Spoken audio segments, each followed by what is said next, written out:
fist bump to fuck this guy. What? So many F's. God, man, so much hate towards F the is beanie, for... man. F is for fuck Carlos. Not Apparently. Not today.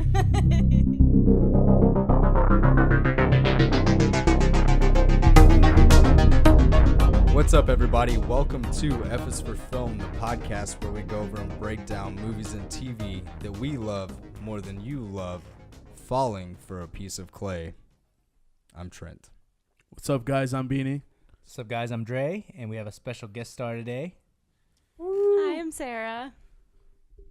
We thought it would be quite appropriate. That was so anticlimactic. It doesn't have to be climatic. I have a name. As long as it's better than a certain third act, we're all right. All right, so Wonder Woman. This alcohol thing works. Wonder Woman. Yeah. It was good. I liked it. All right, so Sarah, ladies first. Initial thoughts. I thought it was very well done. I thought that it was a very predictable film, but you would predict that it's predictable. All of the predictable moments I thought were handled very well. Like, they were all directed very expertly to where they didn't, even though like you went into the film and you were like watching it and you were like, I understand that this particular like emotional development between these two characters formulaically is supposed to happen at this particular juncture in this like superhero film. Like, they didn't feel trite or anything. They felt like the whole film felt very sincere. And I thought it was very good. Damn. Well spoken. Spoken like a true editor. Thank you. Dude, I feel exactly what Sarah's feeling. I viewed this film as like a very classic superhero film, and in a way that's actually really good because it's a very familiar story in a good way, in that they actually execute well on everything that you expect, and it's expertly done. Like Patty Jenkins, she took everything that you would know about Wonder Woman and actually just like emphasized it in a modern voice in a way that is very resounding, in a way that like is very powerful. So I really enjoyed this film so much just because it was a classic straight through film. It's not convoluted. It's a hero film from point A to point B. You check off all the checklists to get from that journey, and along the way you also get some very charismatic performances, some very memorable performances, some good choreo, some good visuals. So in the way she crafted a very tight film, I feel like, which even compared to a lot of Marvel films which try to differentiate themselves too much from that trope, from the typical tropes and stuff like that, this movie embraces those, and it just goes full on superhero film. Well said. Very well said. And I can agree with most of you guys. The only thing that I have to say about the film that I thought lacked for me was more of that Zack Snyder imagery, even though that's been so heavy-handed throughout the films. Watching the movie in like super saturated, beautiful Themyscira and going straight to like dull gray, dark England was kind of a super crazy like transition to me. It wasn't one of those things to me where I was upset about it, because I understood like, oh, okay, it's World War I. There's a time period. There's a time frame, but there were moments to me that felt like, fighting wise, all of that like color schematic kind of fucked the rest of it up. I still enjoyed the movie. It was super good, but there were moments that I felt like, man, this looks like Batman vs. Superman. It looks as dour as, Man of Steel. And I like Man of Steel, don't get me wrong, but I don't. I liked it because it established this different type of Superman. And A boring Superman with no personality? no, it's true, Damn, though. dude. She's just like... I just, can't like, agree with shooting that arrows 100%. into all No, of our I'm right hearts, there man. with you, Dre. I'm right there with you. I can't agree with that 100%. But what I can say is that when Superman came into like that Nolan-verse / Snyderverse, it became one of those things where like, let's take it as serious and as grim as possible. This dude's an alien, lost his family, lost his planet. Let's make him try to learn how it is to be the Boy Scout. I think that's what they intended. I don't think that that's what they expected to create in Batman vs. Superman. I think it became what it was because of how the rest of the shit has been written or directed. Am I wrong there? I think that Man of Steel, they were trying to take Superman in a certain direction, and if it had it not been for Batman versus Superman, they could have succeeded in like bringing Agreed with that. and bringing like Superman into the light and making him, you know, a savior for humanity and a believer of humanity. It was a different take on Superman, and we finally got to see. For me, it was awesome seeing a Superman fight that was like legit. Yes. This movie could have been what the Man of Steel sequel could have been, which introduces to a hero we should all aspire to be more like. That being said, though, I think Wonder Woman is an important film, not only for DC right now, but an important film in general, like for fucking humanity right now, because Patty Jenkins managed to bring this old style of superhero that was like introduced in Richard Donner's Superman and reintroduce it for a modern era. And what I like most that it's not just for women though, like it's for everyone. And that was one aspect of the movie that I respected like wholeheartedly, was the fact that Diana Prince didn't do things to state like, oh, I'm a woman, you can't tell me what to do. She did things because they were right. They were the right thing to do. Yeah. Beanie, I was telling this to Beanie, and we discussed this. She wasn't progressive for the sake of being progressive. Yeah. It actually made sense perfectly for her character and how she was raised and who she was. So her story was, her character of who she was because of her story. It wasn't the other way around. Yeah. And it was perfect in that sense because, man, like we got a person who like embodies the greatest aspects of humanity. Yeah.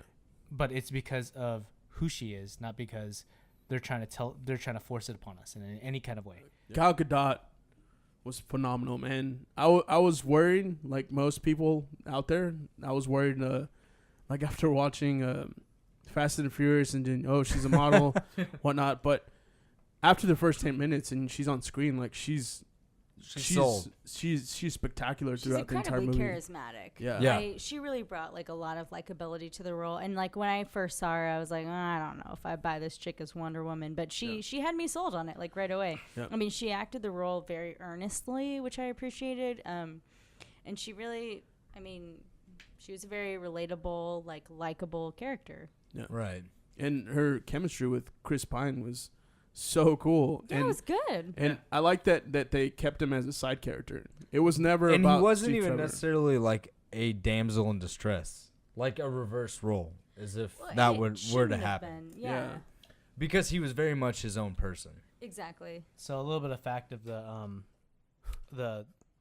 creator of Wonder Woman, he actually wrote the character of Steve Trevor to be blonde, for the sake of he did want the role reversal of being the damsel in distress. Oh. He and the creator of Wonder Woman was actually, he's a writer, but he was also a psychologist. Yeah. And for that Interesting. reason, he actually wrote the character to be that way. Yeah. On a side note, so I went to go see the movie with my friends, and Beanie knows some of those friends, and Duke and Sydney was one of them. And Duke was like, "Hey, what has Gal Gadot been in other than Fast and Furious?" So I was just like, "She hasn't been much, you know." I was speaking from an entertainment standpoint that she was, she competed in Miss Universe or whatever.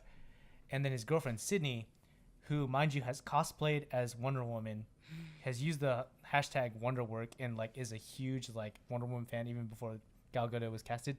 She was like, "Oh, so you're just gonna leave it?" She didn't as abrasively, but she like more or less said, "You're gonna leave out the fact that she was serving the Israeli like forces." And I was She like, served in the Israeli forces. Yeah, you didn't know that? Every Yeah. man and woman is In Israeli Israel, yeah. in Israel has to serve. I knew that men had to in Israel. I did not know that women did that as It's well. required of all. So Which, by the way, the Israeli army women could be like Amazons on their own. yeah, Yeah. Badasses. They could. They are. So I was super aware of this fact, and I felt like I offended Sydney in that moment, and it bothered me for the rest of the film while I was watching it. And you were saying like, I can't wait for you to watch Sydney because she's like a very like vocal person, Yeah. and she called me out on that, and I was like, dude, I was just talking about for entertainment, but now I feel bad, like, because I knew she served in the Israeli forces, and I'm a huge proponent for Wonder Woman, and she made me feel bad that I left that out. It just felt like in that moment that I felt guilt because I knew I was aware of that fact, and Gal Gadot deserves that praise, man. She served in the forces. She did her time like as an Israeli woman to serve. She also did. She was a fucking pageant woman like representing her country. She won. She's a badass, like all around. Like if you can do both ends of the spectrum, holy shit, you know. And she's one of those few people can. At the same time, saying that, I think that it's important that we also acknowledge like Patty Jenkins, because Oh yeah, this movie would not be what it was without Patty Jenkins. for Right. sure. And Marvel fucked up Fucked up hardcore big, with not hiring her to direct the second Thor movie. Her direction in this movie, and the fact that she knew how to direct Gal Gadot, and in especially those like character moments when her and Steve are like, Oh yeah, dude, like those scenes hits The emotionally like googly so hard. eyes were googly. they did exactly what they were supposed to do, and they didn't Exactly. feel like, oh, this is what's supposed to happen in Yeah. this movie. Like, Yeah, it didn't feel like it was constructed or like Didn't feel written forced. or whatever. No. Yeah, it was very like charismatic, and both of these people found where the other person was coming from and tried to reason with it, and Yeah. that's what worked so well for both of these characters. The comedy hit when it needed to hit. Yes. The feels hit when they needed to fit, or when they needed to hit.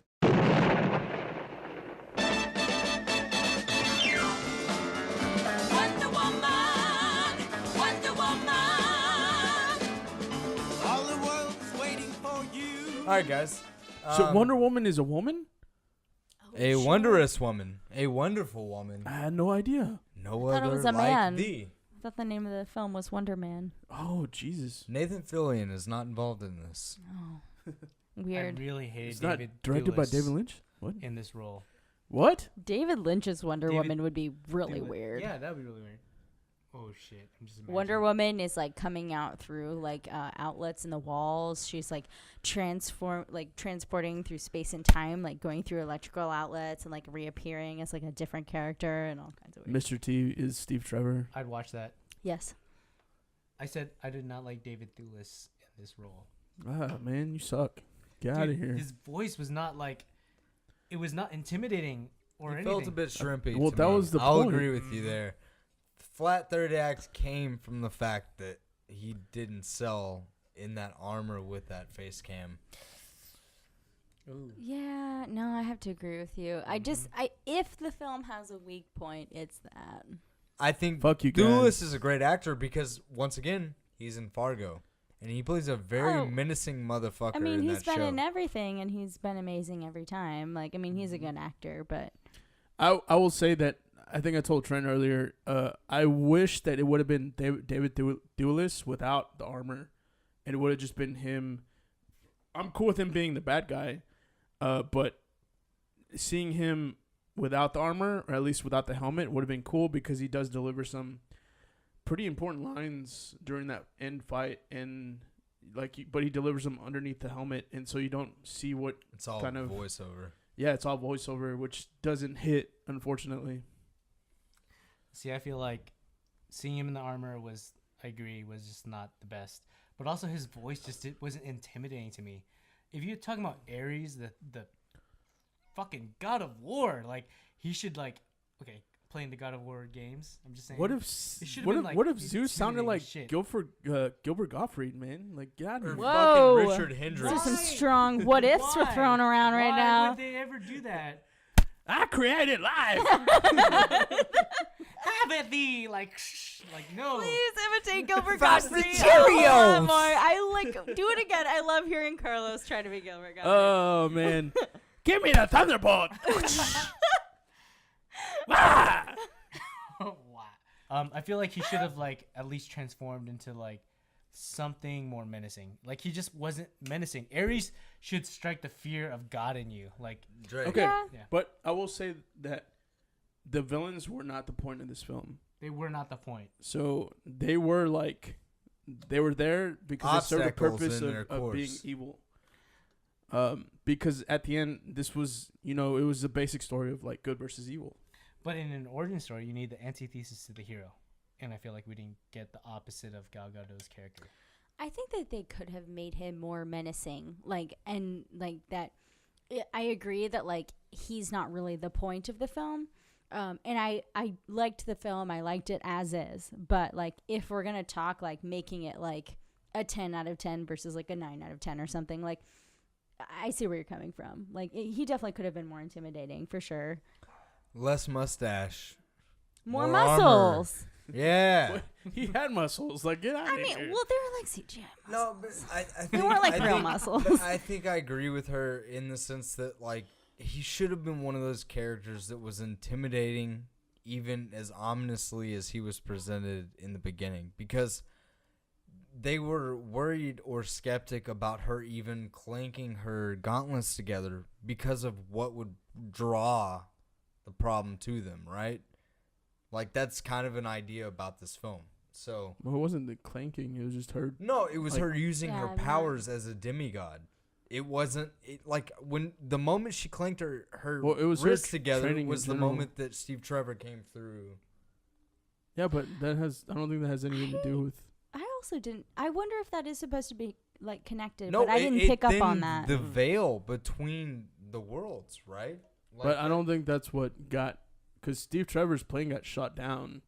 Like, yeah, but did Yeah. it get shot down and come into the mysterious island of Themyscira, or did it get shot down because she used her? I think it's The first time you see her use her powers, I think it was in the former. movie. But that wasn't the first time we saw her use her powers. I mean, we Was saw it her though? As No. a child, and then in the training session. as an.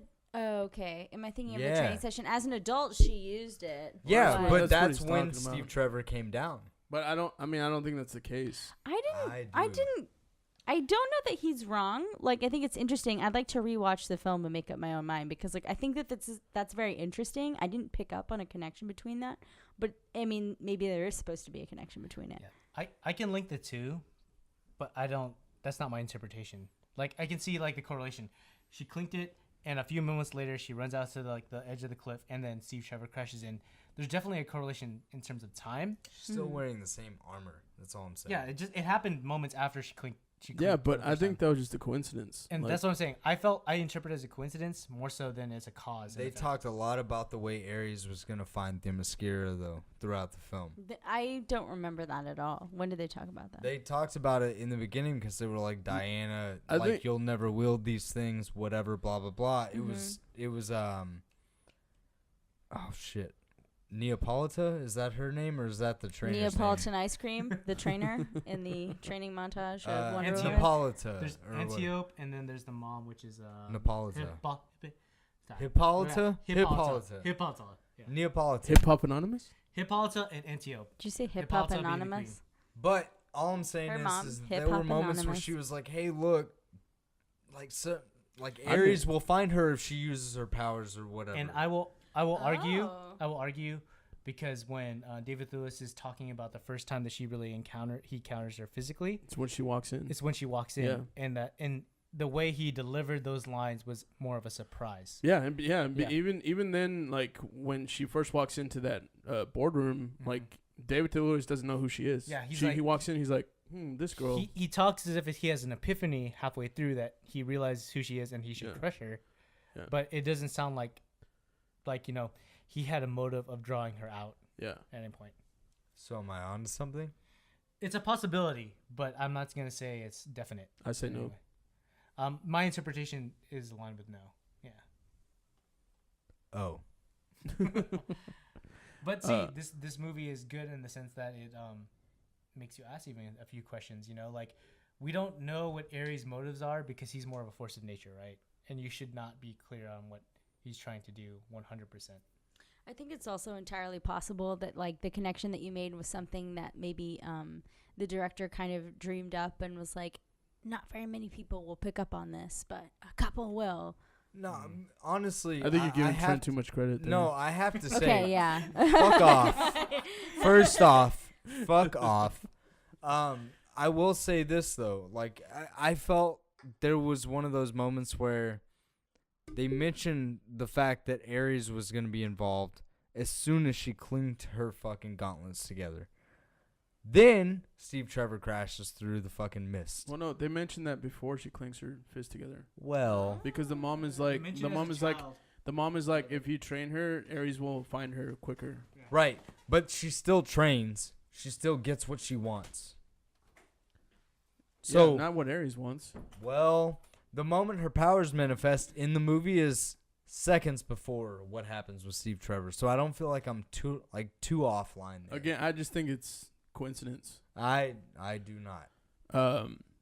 Just like it was coincidence that Bruce Wayne's mom was named Martha and That's Clark Kent's mom that is is a named Martha. terrible comparison in my opinion. Yeah, dude, I don't agree with That's drawing coincidence. anything for Batman versus Superman. Do not draw any evidence because that will hurt your cause, no matter what you're trying to say. So, we're to catch you up, Sarah. We're talking about our gripes, and Beanie just delivered that the CGI is his biggest gripe about it, and we're talking about like specific What part scenes. specifically? Well, there were two parts specifically. The first one was when Hippolyta, Hippolyta, she like when she first jumps off like the horse and slices the two dudes. He like said it how the- it's spelled. I almost spit that beer everywhere. When she jumps off the horse and slices the two dudes, like the face replacement on her is like really bad. I didn't notice that. I was also high when I watched it though, so who knows? The second one is Sorry, is that not something we can talk about? Oh, On we this? just don't self-incriminate. He's just not about incriminating. she was high on life, guys. On life, duh. What do you High on think? Wonder Woman. What are you talking about? Like, Hi, get I'm here. the wonderful. I didn't notice that, but I feel like I can picture what you're thinking of. Do you think I'm crazy? Not Okay. you. Calm Okay. down Carlos. with your whole thing. That's fair. The lasso scene was horrible. The second one In I the was gonna say. plaza? Well, I didn't think it was horrible. I was gonna say Horrible. the second one was the lasso scene after the really cool moment she has when she comes out of the trenches Yeah. and then she like goes through that little town. There's one part that's like a one shot where she has the Shield lasso. Diana. She has the lasso and she like fucking like whips dudes into shape, but the CGI on that one was pretty I thought it was pretty bad. obvious. For some reason, I'm not remembering this shot, like in particular. It's like the action-oriented version of the lasso of truth in the film. Yeah. Like, I understand Like that. the first incarnation of what they did. Her and Steve Trevor go back to back. He's like shooting people, and she's like just lassoing, sliding around the place, Slap, Like, just tossing people around with her lasso. And So, But- but like I was saying, that's just a nitpick. Like, the movie was amazing, but if I had an issue, like I fucking love No, I the can ending get scene. that. I can get behind that, though. I mean, like, anything with, like, a glowing lasso, like, I would argue that you probably are going to be able to nitpick whatever that is, like a scene involving, like, a glowing lasso, because, like, even the best CGI of that is still just, like, given what it is. Well, it's I not think the it's lasso hokey. though. It's It was not? it was what actually did you think was hokey about it then? the Diana, like Wonder Woman herself. Like it Oh. looked like a CGI figurine, like moving around. Oh, gotcha. It looked like Spider-Man 1. It took me out of the film, right on. and then I went back into the film. Literally, like I was like, I'm out of here, and then I'm back in. I want to give one shout out to a part of the film that just was fan service. So the part where she tries ice cream is actually harkens to Directly. yeah. Okay, so I don't know anything about, like, the Wonder Woman, like, comics or anything. Like, so is that what Neither that's do we. from? It's YouTube. Well, not from me, but because I have read Wonder Woman comics, but I'm gonna say that and also apologize at the same time because I'm not sure if it was in the comics, but in the animated movies, there is a scene where she tries ice cream, and it is exactly that. She's like, "Sir, you've created like the best invention. Cheers to you!" Like in the You should be animated so movie. proud. Yeah. That's exactly what happens in the comic books. YouTube. So according to YouTube, and he saw. I've read Wonder Woman comics, and this is like this is fan service for her character. Like it is a great characterization of what the comic book version of Diana Prince, Wonder Woman, who she is. The fact that she's loyal to the Amazonians. Now, I say that she's loyal to her character in her early days because at some point she's like no fucks given, and she's like black or white when it comes to morals. Like she's like, fuck it, I'm gonna cut your head off because you're a piece of shit. Like she gets to that point, but in her early days she's always kind of just entranced by humanity. And this movie definitely embodies a lot of that. Yeah. And so it explores the early days, year one of who Wonder Woman is. Yeah. Let's talk a little bit about Steve Trevor, like his sacrifice. He can't be dead though. I wish that he wasn't dead. No also. way. Well, they have a lot of shit if you What the introduce fuck are you Ra's talking al Ghul, about, dude? What? What did you What just are say? you talking Did you No, say hey, Baba Ghul from The the- Sopranos? no, Ra's al Ghul. He's like, Baba if you Ghul, you introduce- want some Capricola? I mean. Capricola. No, if you introduce Ra's al Ghul, or if you take him back to Themyscira, Themyscira is where you found the Fountain of Youth. So He's also referencing the Lazarus pit, which can resurrect people. yes, sir. But I don't think that's the case. I think he died. Well, Allora, we don't and- know. And if they do bring him back, that would be super disappointing. There was a rumor early on that Chris Pine was going to be casted for Hal Jordan, which is Green Lantern, the first Green Lantern, and there was a rumor at one point where Steve Trevor's ancestor is going to be Hal Jordan, and then so Chris Pine will be cast later on as Hal Jordan, which I would find disappointing and disservice to the character. Yeah, what I heard was that like people were like, oh no, like Chris Pine, you need to be your own superhero, which was I think what you're talking about. But like he was like, no, I want to like he wanted to be Steve in this film, and he like chose this role, and he wanted to be the supporting character, and he was like, if you're like there was like some random, I don't know that this was like all fan backlash. I think it was just like kind of like a subsect of his fan base was like, no, you need to like be your own superhero, and he's like, no, I'm gonna like be in Wonder Woman, and it's gonna be great. Like, chill out, guys. Like, it's gonna be fine. and it was amazing. Like I think I think that scene where he sacrifices Agreed. himself was like well earned, and it fucking hit. I'm just sad that he's Yet dead. Like they from a have fan the perspective. Lazarus Yeah. pit. That's all I'm saying. Speaking of a Batman reference, so the stuff that Ludendorff, the stuff that he sniffs, Yep. somebody made a speculation that's the beginning stages of Venom. Okay. So Venom Venom? is what Bane uses to amp himself up to become the hulking mass. I was wondering because they didn't really like take that particular thing. Like it was introduced in the film, but it didn't really go anywhere. Yeah, and I was it like, I was wonder if this is light-handed. setting something up. Yeah, and so someone made the speculation. If you're not familiar with Bane, Bane is he's like a regular person, but he takes this drug called Venom that pumps him fucking up. It's like steroids times a million. Yeah. To fight Batman, and Mm. like Ve- he breaks Batman's back. It's fucking amazing, but He is also the intellectual equivalent also. of Batman, yeah. He's on the same level as Deathstroke and Batman in terms of intellect. Super smart dude. Hand-to-hand combat fighter, just on par. But the Venom pushes him over the edge where he actually like can break Batman. What do we have to say finally before we close out and plug our socials? Go watch this movie. Go watch this movie. Vote with your dollars. Watch this movie and talk about it. Like put it out there on social media. Get other people to watch it. I also support the generic vote with your dollars platform, if you can call it a platform. Like, you know, don't Drake give came money up with to that like on bullshit. his own. Take it back. I did not come up with it on my own, Take it back. I'm giving all the credit to Andre right now, but I don't deserve it. but you should take it anyway. I'll take it, I guess. This film, Wonder Woman, I would say is definitely worth your time, even if you were like a huge superhero film skeptic, as I was, because I hadn't really seen one that I like was really all that keen on, and I saw Wonder Woman and I thought it was really good. Hey guys, reach out to us. Let us know what you thought about Wonder Woman. Did you like it? Did you fucking hate it? Because if you did hate it, go fuck yourself. But let us know what you thought. Just reach out to us and give us a holler. Later, dickheads.